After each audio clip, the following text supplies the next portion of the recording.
Good evening, everyone. I'm Sanjeev Rangaraj. I'm a PhD scholar from the Department of Biochemistry, University of Hyderabad. And also I'm a PMRF scholar. Uh, to do my teaching assistantship fulfillment, I have been associated with the NPTL for the last 9 weeks, and we are in the 10th week now. And the course that we have been seeing is overview and integration of cellular metabolism. And today, as usual, that we will see some recap on the week 10 concepts and some practice questions we will do. And if you have any doubt, we will go for the doubt clearing session. And so far that we have seen carbohydrate metabolism and protein.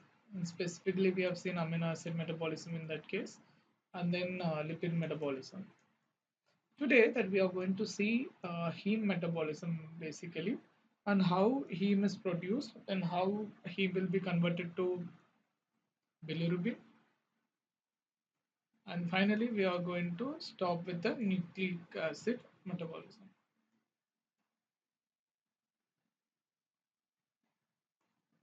Specifically, that we are going to start with purine metabolism today. But to start with, we'll see about red blood cells because red blood cells are the cells where this heme is majorly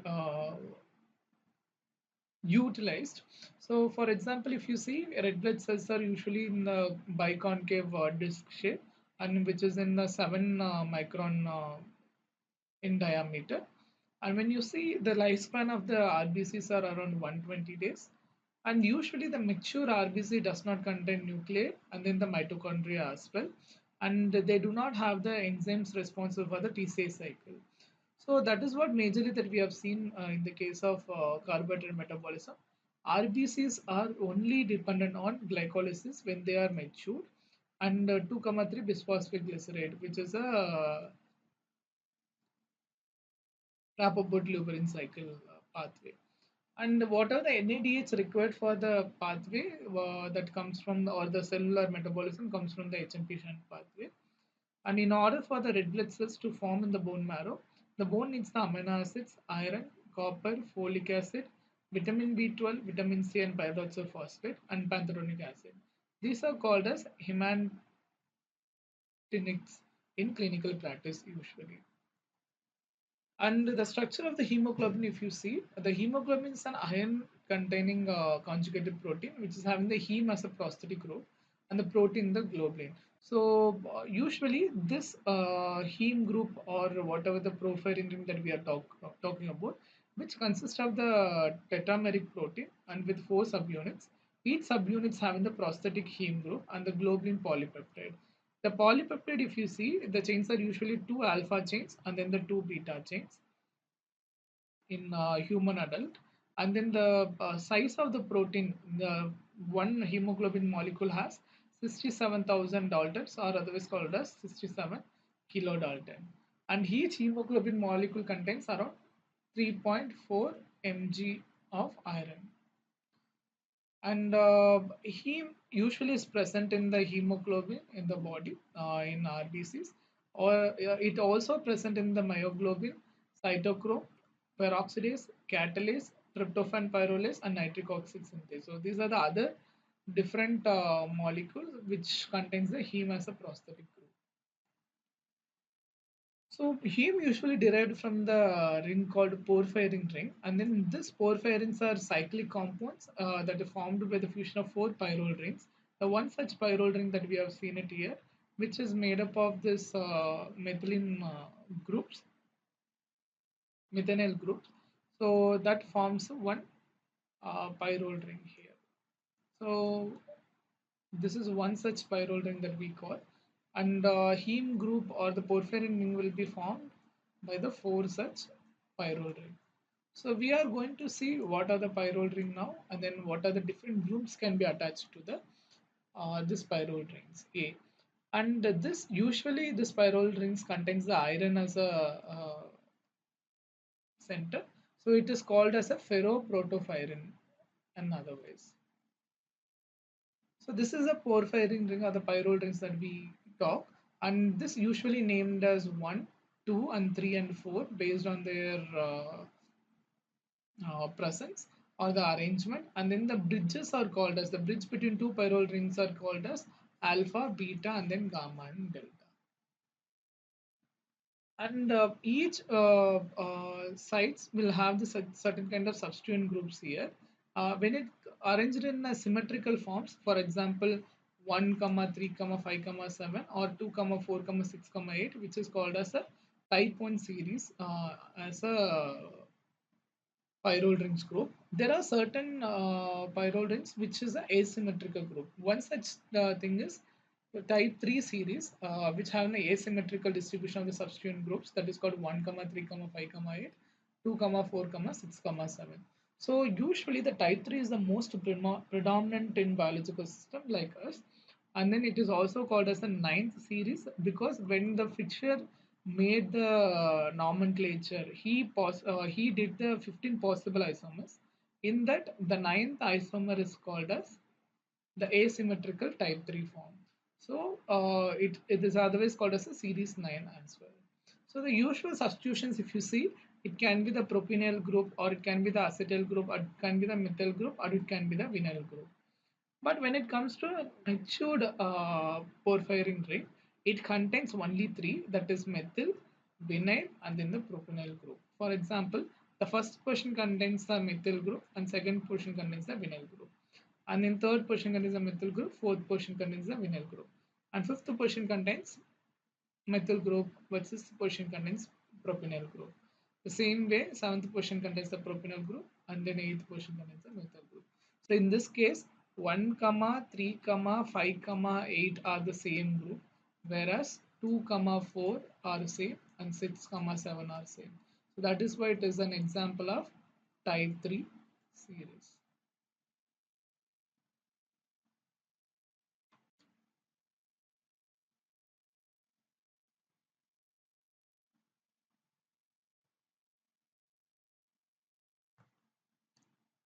So the biosynthesis of heme usually happens in almost all tissues in the body because not only the RBCs are required of iron, this heme molecule, there are other enzymes, other molecules that are made by the heme backbone by the heme backbone. So it's usually synthesized in the normoblast and but not in the mature ones. And the pathway is partially cytoplasmic and then the partially mitochondrial. If you see the compartmentalization, it can be the mitochondria. For example, the first step of the heme synthesis where glycine condenses with succinyl CoA form the delta amino linoleic acid, which is delta ALA, and it will transport it to the cytosol where the second step delta ALA will be converted to profobilinogen by the action of ALA dehydratase, and then again this profobilinogen will be converted to uroporphopyrinogen 3, otherwise called as UPG3, by the action of PG deaminase and then the UPG3 co-synthase. And again, this is the third step, and then the uroporphyrinogen, that is UPG3, will be converted to copro porphyrinogen, that is 3, that by the removal of one CO2 molecule, that by the action of uroporphyrinogen decarboxylase. So till here 2 3 4 happens in the cytosol. From the fourth, the whatever the product is formed here, it will be transported back to the mitochondria. Then it will form the protopyrinogen, and then the protopyrinogen 3 will be converted to protopyrin 3, and again finally the heme will be synthesized by the incorporation of Fe2 plus. The enzyme response for this thing is called as heme synthase or ferrochelatase. So, for example, 1, 5, 6, and 7 steps are happens in the mitochondria, whereas 2, 3, and 4 happens in the cytosol of the cells. So we'll go one by one how the steps are happening. The first step in the heme biosynthesis is where succinyl CoA condenses with the glycine molecule in mammalian system, and it forms the first one intermediate component called alpha amino beta ketoadipate, and then it will be formed sorry delta amino linolenate finally. Here, pyridoxal phosphate, that is PLP, acts as a cofactor. So that's why whenever the PLP deficiency is there in the body, that leads to the anemia because the heme will not be there. The if heme is not there, then body will not function properly. The RBCs will not be there. Then the oxygen transport will not be there. Finally, anemia will be takes place. So that's why the PLP deficiency or the pyridoxal deficiency is related to anemia in this case. So the enzyme ALA synthesis, if you see, as we have already seen in the last slide, it is located in the mitochondria and it is a rate limiting step of the pathway.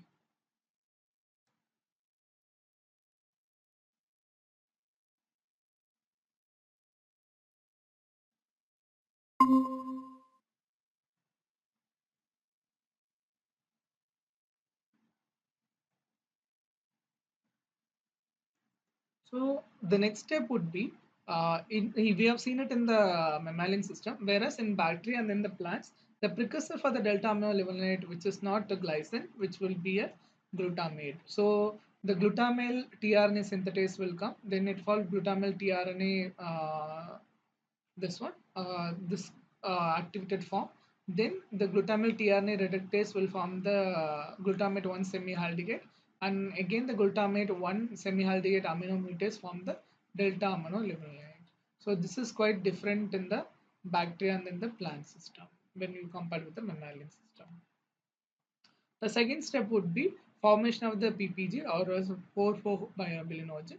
What will happen? 8 molecules of delta aminolevulinate will form or together forms the 4 molecules of 4,4-bilinogen, otherwise called as 2 delta aminolevulinate condenses to form 1 molecule of PPG. Okay, this reaction takes place by the action of 4,4-bilinogen synthetase or is called as ALA dehydratase. So here 8 molecules of H2O is involved again, then it will be converted as 4,4-bilinogen. So usually 8 molecules of delta ALA will be converted to 4 molecules of PPG. So this is one such example that we have seen how these 2 molecules of ALA by the removal of 2H2O forms the PPG. The same way, if 8 molecules of ALA is there, then 4 molecules of PPG will be formed by the removal of sorry, water molecule. Then the third step from the PPG, that is 4,4-bilinogen, pre-Euro 4,4-birinogen will be formed, that is called as UPG. So the Euro 4,4-birinogen, how it will be formed? This PPG, by the removal of the ammonia molecule, that is 4 ammonia molecule will be removed, then it will, by the action of Euro 4,5-enogen synthetase, it forms pre-Euro 4,5-enogen, that is called HMB here. Otherwise, it's called as hydroxymethylbilane. Okay. Then the next step would be the Euro 4,5-enogen 3 co-synthetase. By the removal of the H2O molecule, it forms Euro 4,5-enogen 3. So here the cyclized form will be there that happens spontaneously. Then finally the Euro 4,5-enogen 1 will be formed. And it is converted to the Euro 5-enogen 3 by the enzyme Euro 4,5-enogen 3 synthetase or co-synthetase molecule. Then this fusion occurs that three series of the isomers are predominantly formed in the body, and only the, as I already stated, the three series are further utilized in the body. So the pyrrole rings are joined together by the methylene bridges, and which are derived from the alpha carbon of the glycine. And porphyrinogens are colorless but are readily oxidized with porphyrins, which are colored compounds. So if you see, finally the CPG will be synthesized from the UPG. How? The Euro 4,5-enogen 3 by the action of Euro 4,5-enogen decarboxylase, where this 4CO2 molecule will be removed. This acetyl group will be converted as the methyl group here. Okay, that you have to notice. So wherever the acetyl group was there, it will be converted to methyl group here. That forms a copro 4-pyrenogen 3, or is called as CPG molecule. So once from the acetate group to the methyl group is formed, the PPG synthesis will takes place, and this takes place again in the mitochondria. This protoporphyrinogen, copropyrinogen, that is CPG, will be converted to the protoporphyrinogen, that is PPG. So the enzyme responsible for this thing is copropyrinogen oxidase by the removal of two molecules of carbon dioxide. So where this propionyl group, whatever it is there, it will be converted to vinyl group.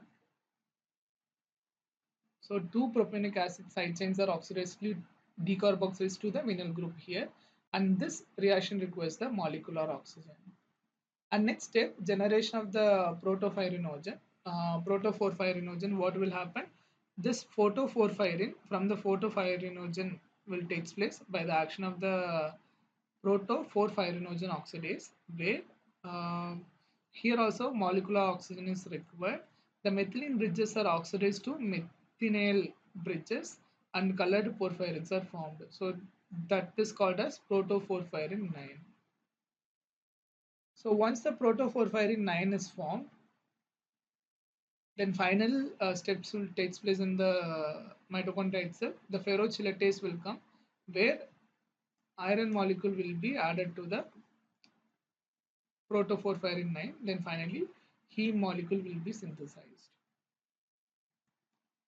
So the iron in the heme molecule makes the bond between the four pyrrole rings, and the other two valencies will be satisfied by one histidine rings, that proximal tube in the uh, heme protein or hemoglobin, and one will bind to the water molecule or the oxygen molecule based on the requirement.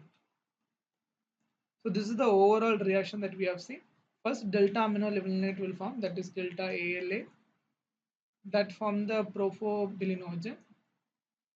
Then it will form the pre-uroporphyrinogen. Then uroporphyrinogen 3 will be formed. Then finally the coproporphyrinogen 3 will be formed. From there, protoporphyrinogen will be formed. Then the porphyrin will be formed, which is 9, and then finally heme will be formed here. So different enzymes also I have mentioned here, that you can go back and then read what are the enzymes responsible for the each reaction. And this is another same simple reaction, how from succinyl CoA and then the glycine, the series of reaction takes place in the body, both in the cytoplasm as well as in the mitochondria of the host cell, to form the heme. There is one such issue takes place in this case, whereas usually in the free heat, the ferrous ions present in the Fe2 plus form. But in sometimes it gets oxidized to Fe3 plus form, that is called as hematin. So this loses the property of the carrying oxygen, and this heme is red in color, whereas hematin is dark brown in color. So the regulation of heme biosynthesis, if you see, the ALA, that the first enzyme of the reaction, that is ALA synthase, is regulated by the repression mechanism. For example, the final product of this whole thing is heme, that inhibits the synthesis of ALA synthase by acting as a co-repressor. And then ALA synthase is also allosterically inhibited by the hematin. So that is why the Fe3 plus oxidase form of heme inhibit the heme synthesis. And the compartmentalization of the enzymes in the synthesis of the heme makes it easier for the regulation. The rate limiting enzyme is in the mitochondria, that is the first enzyme. The steps 1, 5, 6, 7 are taking place inside the mitochondria, while steps 2, 3, 4 are in the cytoplasm. There are several drugs which will induces the heme biosynthesis. One such drug is barbiturates. The barbiturates requires the heme containing cytochrome, that is P450, for their metabolism. So out of the total heme synthesis, two-thirds are used for the cytochrome P450 production. The steps catalyzed by the ferrochelatase, that is the final step, and then the ALA dehydratase are inhibited by the lead, and this is otherwise called as lead poisoning.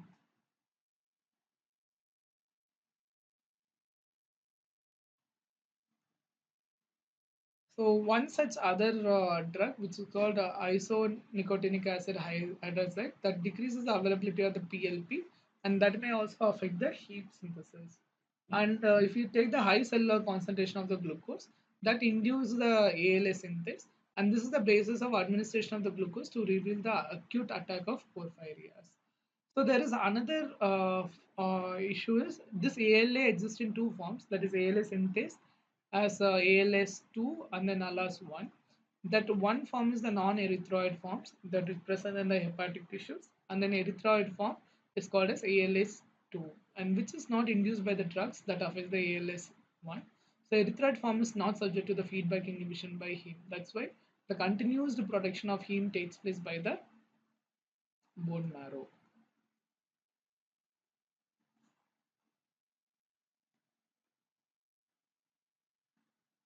So if you see the disorders of the heme biosynthesis that related to the biosynthesis of heme, that can happen in the mutations in the gene, or it can happen in the increased production and excretion of the porphyrins or their precursors called ALA and in the PPG. So most of the porphyrins are inherited as a autosomal dominant traits. We'll see what other things are there. And we usually call it as porphyrias. That porphyrias are related to three types. It can be the hepatic porphyrias, erythropoietic porphyrias, or porphyrias with both erythropoietic as well as hepatic abnormalities. It can also classified as congenital as well as the acquired, and sometimes it can classified as acute and then chronic. So these are the different disorders takes place when the heme biosynthesis does not function properly. The first enzyme that we have seen is ALA synthase in this case. This enzyme absence takes place two different disease. One is X-linked sideroblastic anemia. Another one is X-linked dominant protoporphyria, where ALS gain of function will takes place. And second one is ALA dehydratase. This leads to the ALA dehydratase deficiency porphyria, that is called as DOS porphyria. We don't study these things that much because all over the world, only 10 cases I've seen in this disorders. But what are the disorders that we are going to see in the upcoming things that most of the people have subjected to this issue? The first one is the PPG deaminase. If it is not there, then porphobilinogen will be accumulated. Then the acute intermittent porphyria is seen. Then the congenital erythropoietic porphyria is also seen when the UPG3 co-synthase molecules or the enzyme is not present properly. So next one is UPG decarboxylase enzyme deficiency, where porphyria cutanea tarda will take place, and CPG oxidase will be there. If the inhibition of this enzyme or the absence of this enzyme leads to hereditary porphyria, and porphyria vergicata will take place in the PPG oxidase, and finally the heme synthase or the ferrochelatase, if it is not there, hereditary protoporphyria will take place. So this is a one thing. First one is the DOS porphyria we'll see, and the enzyme defect is in the delta aminolevulinic dehydratase, that is ALA dehydratase, and this is autosomal recessive in this case. Only two disorders are autosomal recessive in the Hall porphyrias. One is delta aminolevulinic dehydratase, or is called as uh, deficiency, or dose porphyria. The excretion in urine, if you see the ALA will be excreted, that leads to the abdominal pain, neuropathy, extreme rare, and less than 10 cases are reported to date. And then acute intermittent porphyria that takes place because that expressed when the PPG deaminase defect is there or UPG1 synthase is there. This is the autosomal dominant inheritance, and what are the excreted products? The precursors like ALA, PPG, no color on the voiding on standing color changes to the dark. So most common porphyria that happens in 1 in 10,000 people. Hepatic porphyria, abdominal and the neurological manifestation, no photosensitivity. The third one is congenital erythropoietic porphyria that leads to the when the enzyme defect is there in UPG co-synthase. This is also an autosomal recessive disorder. Here UP, CP, and then the protein appearance will be takes place. Marked photosensitivity, erythrodontia, and then incidence is rare. That is 1 in 1 lakh, 10 lakh incidence or less. Porphyria cutanea tarda, which is caused by the enzyme defect, UPG decarboxylase, that is enzyme 4. This is an autosomal dominant disorder, and uroporphyrin's urine is colored usually. It excreted in the urine. And then the second most common after this acute intermittent porphyria, that is AIP. This happens in 1 in 25,000 people, and it is a photosensitive, and this is not a photosensitive disorder. And finally, bullous skin lesions also. And hereditary coporphyria, which is a fifth enzyme disorder, and which is also an autosomal disease, a dominant disease where UP and CP are excreted in urine and then feces, colored urine is seen, and same symptoms that you have seen in the photosensitivity and everything. And Vergarita porphyria, that is PPG oxidase, that is enzyme 6 deficient, autosomal dominant disorder, that PPG and then the PP in urine, and photosensitivity, neurological symptoms, and developmental delays takes place. And the final enzyme is hereditary or erythropoietic protoporphyria that leads to uh, protophyrin increased in plasma, RBC and fecus, and RBC show fluorescence will takes place. This is usually yeah, an autosomal dominant disorder. These are the congenital or the diseases, porphyrias. There are certain acute porphyrias there in the body. For first acute porphyrias are lead poisoning. This leads to the inhibition of the ferrochelatase or the ALA dehydratase. This displaces the zinc at an enzyme active site, and excretion of the porphyrins in urine is up to 10 mg per day. So automobile exhaust is a common source for the lead. This develops symptoms in the children like developmental defects, drop in IQ, then the hyperactivity, insomnia, many other health problems. For example, in terms of others, severe abdominal pain, mental confusion, then many other symptoms takes place. Drugs which cause the porphyria are steroids, oral contraceptives, and barbiturates, and then pesticides.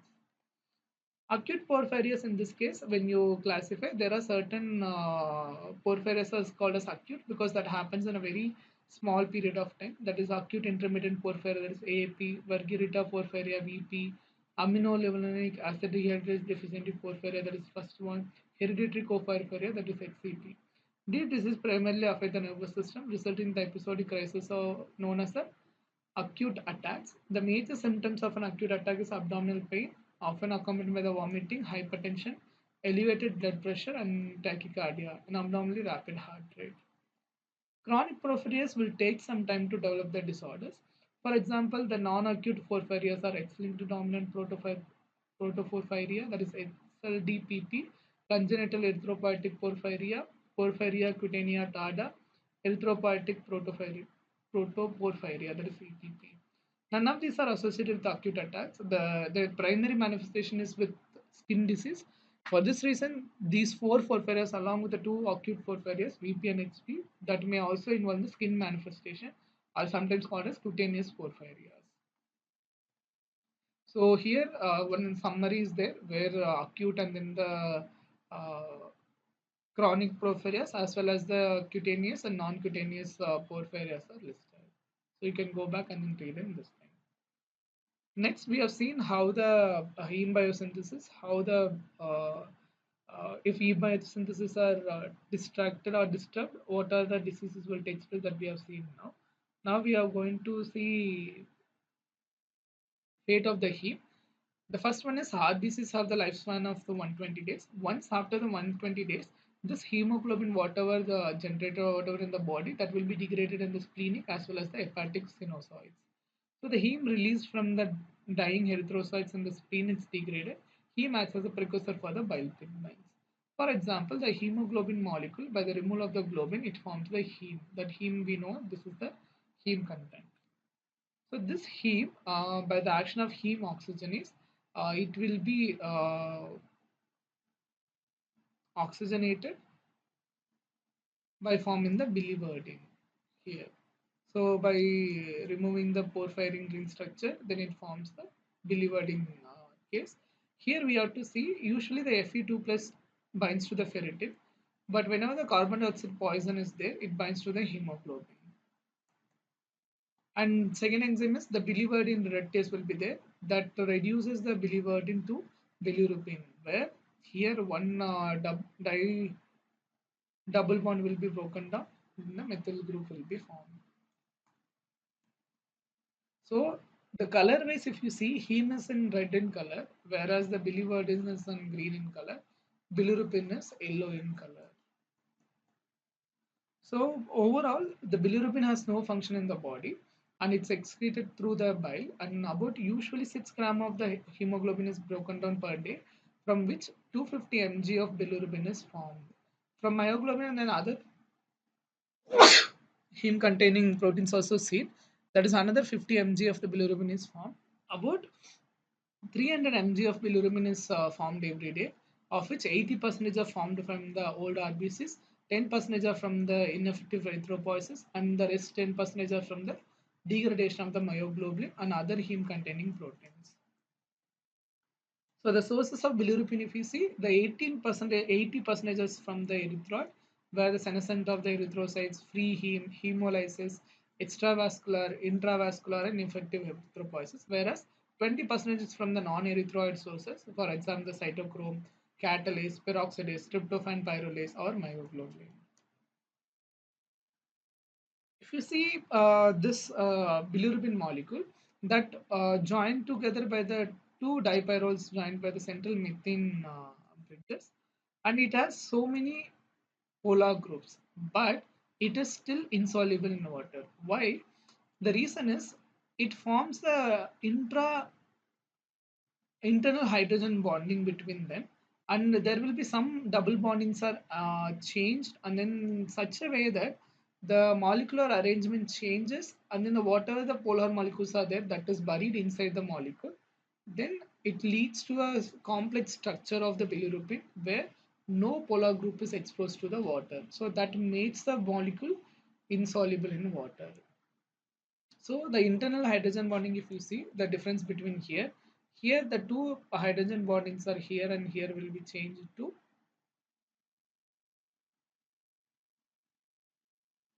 the dimension change to inward. Then the hydrogen bonding will takes place between the hydrogen group donor as well as the acceptor of the molecule, where the central methane group is buried inside the molecule. So this leads to the all polar groups are engaged with either in the hydrogen bonding, and then the certain molecule will change their molecular structure. So this is called as ridged tile structure of the bilirubin that leads to insolubility of bilirubin molecule. Once the insoluble bilirubin there in the body, it has to be solubilized and then excreted in the urine as well as in the feces. So that takes place in the multiple step, where once the bilirubin is formed wherever in the body, it will be taken up to the liver by the complex system called bilirubin and then the albumin. So our plasma or the serum contains the albumin in high amount, where this bilirubin conjugated with the albumin, which is not that much great strong bond, then it will be travel to the liver and it will be degraded there by the conjugation with glucuronic acid. Once it is conjugated, then it will be secreted to the bile duct. Then from there, it will be synthesized as a stercobilinogen and then the urobilinogen, and finally urobilin will be synthesized. And here in the total blood, the urobilinogen will come to the kidney and it will be converted to the urobilin and finally excreted in the urine. Whereas in from the blood, it will go to the large intestine and the stercobilinogen will be converted to stercobilin and it's excreted in the feces. So we'll see the step by step how this each things are happening.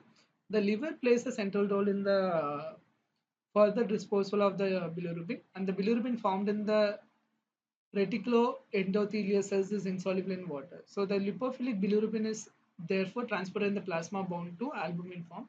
One molecule of albumin can bind to the two molecules of bilirubin, whereas 100 ml of plasma can transport up to 25 mg of bilirubin in this case. So once the albumin binds to the bilirubin, which is a loose combination that we say, that loose bond between both the compounds, but whenever this bilirubin present in the excess, so this bond will be broken down. So the binding sites for the bilirubin on albumin can be occupied by the aspirin, penicillin. That's why these drugs should be avoided when it can be given to the child, and this leads to the uh, high level of bilirubin in the body.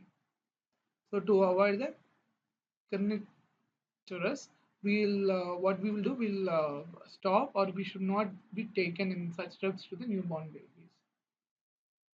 So once the bilirubin is delivered, this bilirubin and the albumin delivered to the liver, where the conjugation takes place. This substrate, by the presence of UDP glucuronyl transferase, will be there. That's UDP glucuronic acid. By the removal of UDP here, that we have already seen in the carbohydrate metabolism, that glucuronide will be formed, and this takes place in the presence of UDP glucuronyl transferase. The one UGT form that is responsible for this thing is UGT1A1, that conjugates the bilirubin and is essential for its excretion. These are related to the xenobiotic metabolism in the body. An inherited UGT1A1 deficiency causes the neonatal jaundice in the neonates. So whenever the bilirubin is there, and if it is combined with the 2 UDP glucuronic acid, then it forms the bilirubin diglucuronide. So then it makes it as a water soluble. How it makes it? Because when the first carbon of the glucuronic acid is combined with the carboxyl group of the propionic acid chains of the bilirubin molecule, that disturbs the this hydrogen bonding in the body. So when these things are disrupted, you see, when the glucuronic acid is bound here and here, all the hydrogen bonds are disturbed. So the polar groups are exposed to the water molecule, and then the water, the methane group is there, that is also exposed. So then it will become hydrophilic molecule or soluble in water.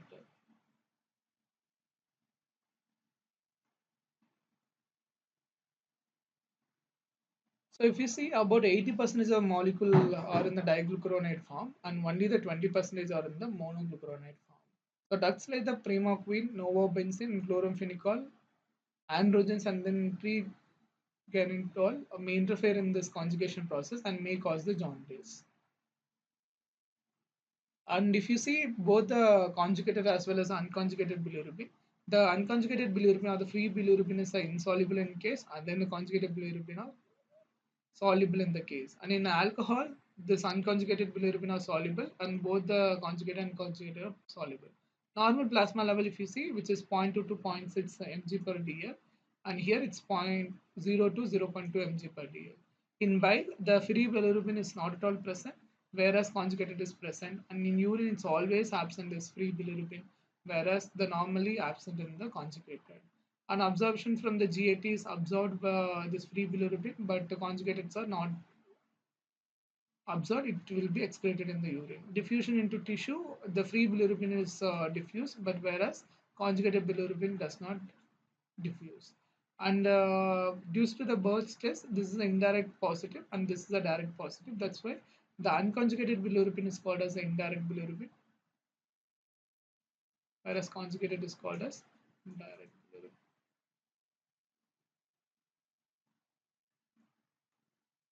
And the water soluble conjugated bilirubin is excreted into the bile by an active process, and this occurs against the concentration gradient. And this is the rate limiting step in the catabolism of the heme, and it is induced by the phenobarbital. And we know that the 20% of the UBG is reabsorbed from the intestine and returned to the liver by the portal blood. And the UBG is again re-excreted, that is enterohepatic circulation. Since the UBG is passed through the blood, a small fraction is excreted in the urine, that is less than 4 mg per day. The UBG, that is urobilinogen or the stercobilinogen, both are colorless compounds but are oxidized to the color to products as urobilin or stercobilin, respectively by the atmospheric oxidation. So both urobilin and then the stercobilin are present in the urine as well as in feces, and the normal color of the feces is due to the presence of these components. And this is the overall thing. Whenever in the bilirubin in the blood, which is not soluble, and it transported in the blood as a complex with the serum albumin, and it will be in liver, it will be bind to the diglucuronide or the glucuronic molecule. Then it transported to the intestine to form the bile. Then it will be form the urobilinogen and then the stercobilin in the large intestine. And from the urobilinogen, it will be transported to the kidney. And from the urobilinogen in the kidney, it will be converted to the urobilin. So that forms the color of the urine. So whenever the higher amount of the bilirubin synthesis takes place in the body, it's called as a hyperbilirubinemia.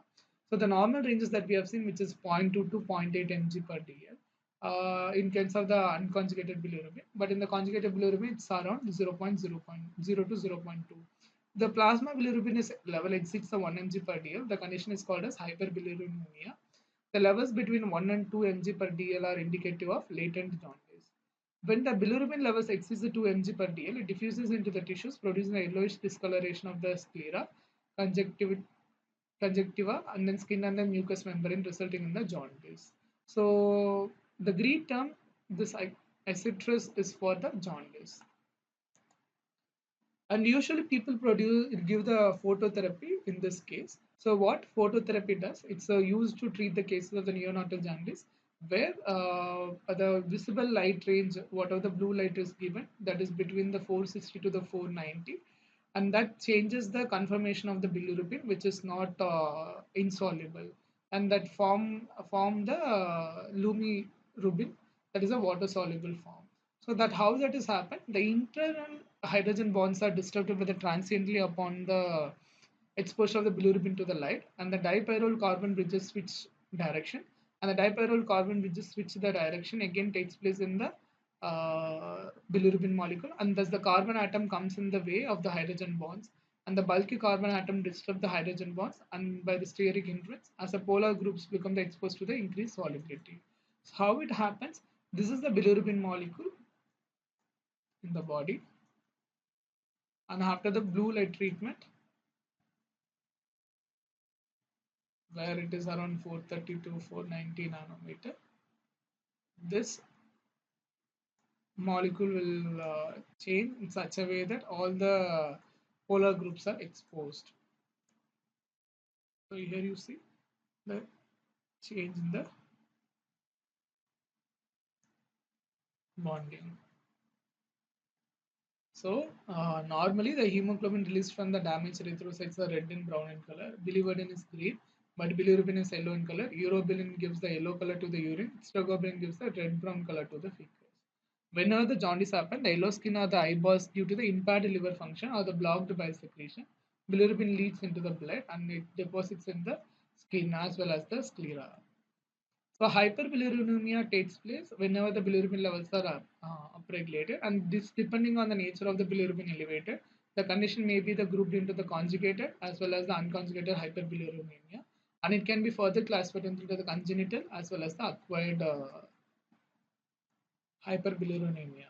So the congenital form, if you see, it's inherited in the disorder of the bilirubin metabolism, and it causes the neonatal jaundice that is present at the birth, and they result from the abnormal uptake, conjugation, or the excretion of the bilirubin due to the inherited defects. This happens due to the certain receptors that we have not seen so far.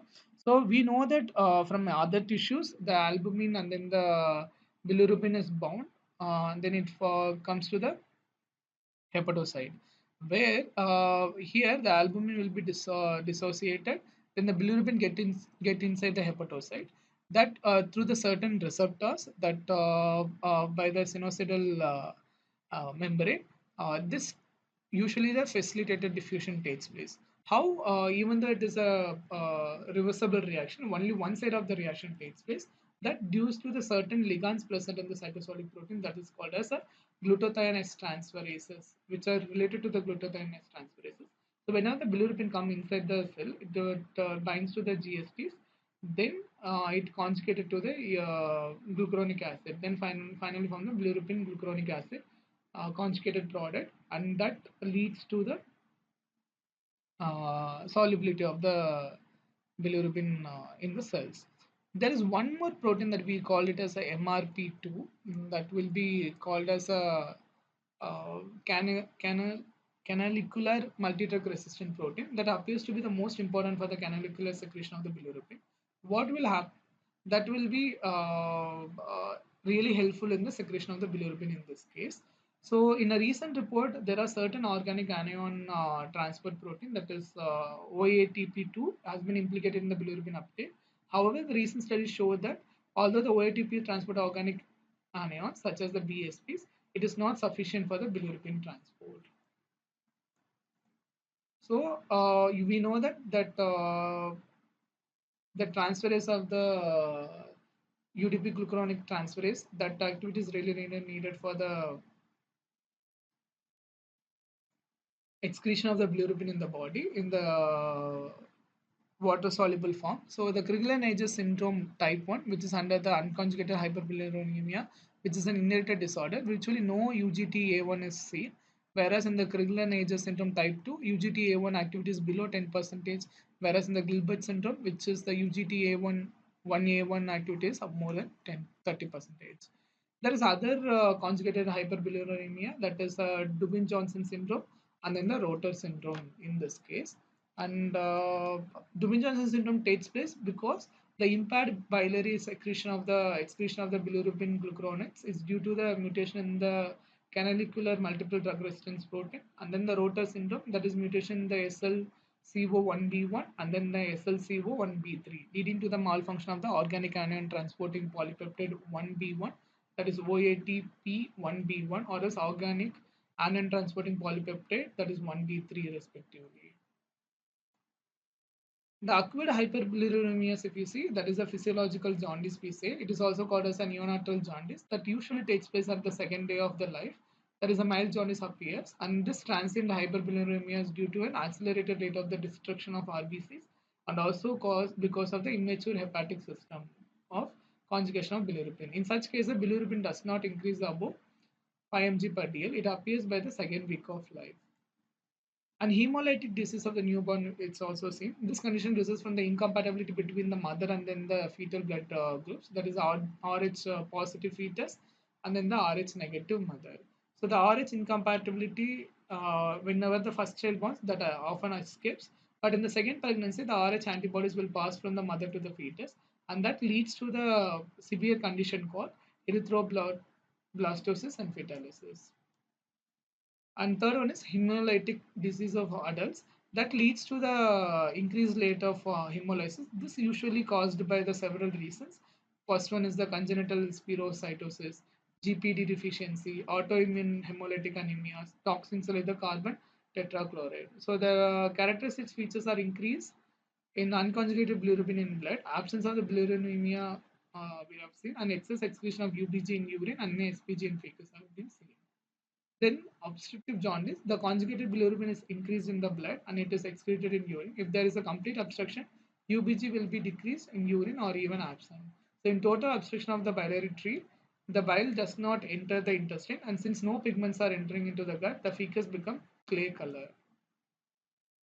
So the common cause of the obstructive jaundice, if you see, the intrahepatic cholestasis. This may be due to the chronic active hepatitis, biliary cirrhosis, lymphomas, primary hepatoma, obstructive stage of the viral hepatitis. And then extrahepatic obstruction, if you see, this may be due to the stones in the gallbladder or the biliary tract, carcinoma of the head of the pancreas, and enlarged lymph glands in the foeta hepatis. So these are the different classification of the jaundice, if you see, where it can be the unconjugated or the unconjugated and conjugated or the conjugated or obstructive, that you can go back to the slides and then check it. The next topic is synthesis of the purine molecules in the body. So there are different molecules or the different atoms of the purines will be synthesized or the produced from the certain things. For example, N1 is from the aspartate amine, and C2C8 from the formate, and N3N9 is from the glutamine, and C4, C5, N7 is from the glycine, and C6 is from the bicarbonate ion.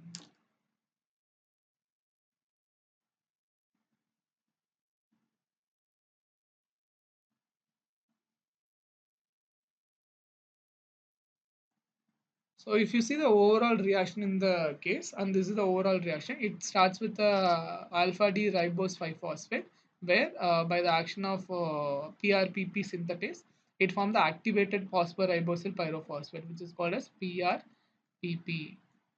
And this PRPP, by in the presence of PRPP glutamyl aminotransferase, which forms the 5-phosphobeta ribosylamine. Then again by the action of the certain enzymes, it forms the formyl glycinamide ribosyl 5-phosphate. Then this formyl glycinamide ribosyl 5-phosphate synthetase by the action of this glutamine amino acid, it forms the glutamate. Then again it forms this sixth product. From the sixth product, the seventh product synthetase, where the ATP and then the Mg2 plus involved, one water molecule will be removed, and here the ring closure will takes place. Then the seventh product will be formed, that is amino imidazole ribosyl 5-phosphate. Then the one carboxylate molecule enzyme will participate in this reaction, and then the carbon dioxide molecule will be incorporated. Then it form amino imidazole carboxylate triboxyl 5-phosphate. Then this amino imidazole succinyl carboxamide ribosyl 5-phosphate synthetase will come, where the aspartate molecule takes place in this reaction and H2O will be removed. The very next reaction, the fumarate will be produced. So the adenylosuccinase will come. Then finally the amino imidazole carboxamide ribosyl 5-phosphate will be formed. Then finally the formyl transferase will come, where the N10 and then NH14 formyl tetrahydrofolate will be there. Then the tetrahydrofolate will be released. This forms the form imidazole carboxamide ribosyl 5-phosphate. And finally, the ring closure again takes place by the removal of H2O. Then IMP will be formed. From IMP, uh, both AMP as well as the GMP is formed here. So the IMP will be converted to the AMP by the action of adenylosuccinate synthetase, where aspartate molecule will be formed. Then the fumarate will be removed here. Then adenylosuccinate as an intermediate. Whereas here, inosine monophosphate, the IMP dehydrogenase will be there, and then xanthosine monophosphate will be formed. Then again, it will be GMP synthase will come into action. Then the glutamine will be converted to glutamate. Then the guanosine monophosphate will be produced. And if you see the regulation, most of the things are related to the feedback inhibition, and that we have given it in the slides that you can go back and then see what are the feedback inhibition takes place in the what are the enzymes. And there are certain analogs of the purine synthesis inhibitors, that is, for example, 6-mercaptopurine, methotrexate, and then the thioguanine, and then 8-azaguanine will be there. These are used as an anti-cancer drugs in the body, and this can also arrest the cell cycle denial itself. And if you see the mercaptopurine, which inhibits the conversion of the IMP to the GMP and then AMP, the cytosine arabinoside, where ribose is replaced by the arabinose, arrest the cell cycle in the S phase by damaging the DNA during the synthesis. And then the folate antagonist will be there, that is a methotrexate. This usually deplete the one carbon groups are not available. And then azathioprine is a glutamine antagonist, inhibits the step 1 and then step 4 of the purine synthesis. So we can come back to the questions now. The group is not present in the porphyrin of the hemus. Not present. Methyl vinyl methyl acetyl. Acetyl group is not present. All other things are present. Which of the following is conjugated bilirubin? Bilirubin plus glucuronic acid. Bilirubin plus glucuronic acid. And which of the following is our anti-cancer drug? Methotrexate. Yeah, it's not rifampicin. It's an anti-TB drug, and this is an antibiotic. None of them was not an answer. Yeah, I feel that's it I have for the day. Okay. Okay. Thank you. And we have 2 more classes, then that's it. We are done with the course. Okay. Thank you, sir.